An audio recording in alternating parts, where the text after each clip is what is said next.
Scarlet Knights fans, I'm here to do a quick recap of the spring game.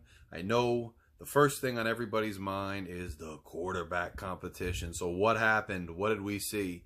I think first and foremost, it needs to be said that I think this competition truly is going to go into August and well into August to see who the starter is.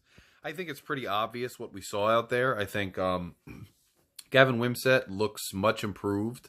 At the same time, he still displayed, unfortunately, some of those same accuracy issues that we've seen in the past. Now, he looked, there were things he did really good, and I'm a fan of Gavin, and I still think he can improve, and I've liked his skill set and his ceiling. But on a couple deep throws where he had the guy and the guy had a step, he just missed him.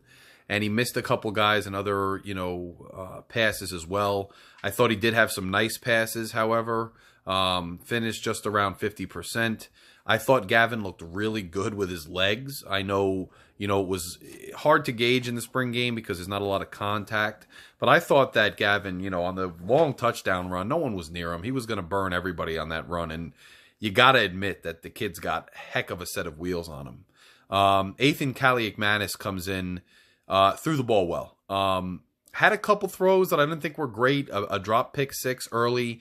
But Kaliakmanis put the ball right on the money on deep balls, on moderate throws, on quick, throws. I think it's pretty obvious, at least from the spring game. And this is not a surprise to anybody. I know people who, are kind of Team Gavin are rooting, trying to make up for the fact that, maybe Kaliakmanis' arm isn't as good as advertised, or people that are Team Ethan are trying to minimize Gavin's, advantage when it comes to running the ball. But at the end of the day, guys, I think it's pretty obvious here and kind of indisputable that it looks like Ethan has a bit of a serious advantage throwing the ball. He's just a bit more accurate.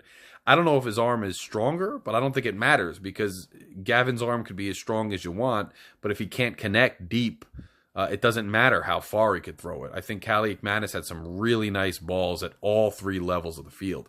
But I also think it's obvious that, Gavin Wimsatt is a superior runner, and he creates things with his legs that Ethan can't. And I don't think this program is in a place where it was 2 years ago where you're going to see the guys rotate, although it's kind of a shame because they bring unique skill sets. I just don't think that's the way you run a football team. So you almost wish you could combine Gavin Wimsatt's, running ability and athleticism with Ethan Kaliakmanis' arm. But you can't do that. So I think the way it's looking to me after seeing that game is that I think Ethan Kaliakmanis is leading the quarterback competition. I think that's kind of an obvious thing here. I hope if Gavin doesn't win the job, he stays with the team because him as a backup you could do a heck of a lot worse at backup. He's also still developing. And I think he brings a unique skill set where even, if you have to plug a backup quarterback in and there's limitations as to what you can call in the passing game, it's nice to have a guy who, even if he's the backup, can still use his legs and, can still complete some passes seriously, just maybe not at the higher clip that your starter can. So it'd be really nice to have Gavin stick around even if he doesn't win. But I don't think this competition's over. We also can't gauge everything, things happen in practice, and there's other things that go into the competition other than just the spring game performance. So I don't think this is definitive by any stretch, but I do think it looks like Ethan has an edge with throwing and Gavin has an edge with running, and I do think both look pretty good. I mean, I wish Gavin connected a little bit better on some of those balls, but he looks better. And Ethan looks the part. They both look like they're improving from the tape we have on them previously. So that's just good to see. Naseem Brantley, man, he looks as advertised. And if you have Dymere Miller there and Long and all these other guys too, but you also have Brantley playing at a high level, and then Dremel, who really was relegated to punt returns today, playing at a high level, you got to like what you're seeing there. You've got to like it. I think the receiving core is going to be much improved, and with the improved quarterback play, I think we have a ceiling this year that's pretty nice, and the trajectory is looking good. I'm feeling hopeful, like I've been saying about this team. Offensive line, a little bit of woes there, or the defensive line looks good. There were a couple times, especially where the Scarlet defense got to Ethan and it probably should have been a sack, but they kind of stepped to the side because it's the spring game. So the O-line issues with, I didn't quite get the lineups down, to be honest with you. I was headed down to Atlantic City for dinner, and I didn't quite get the lineups. But whoever was playing, pass protection for the white struggled a little bit, or whoever played Scarlet DN did pretty well there.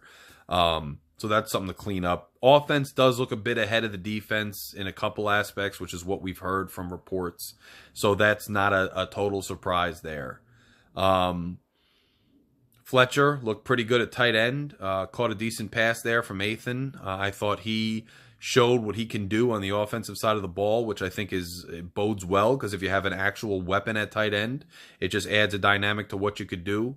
Gurrier, the freshman running backs, I thought they looked good. I thought they ran in the same vein as what we see from our starter, Kyle Monungai, which is always good to see as well. And that's promising as well.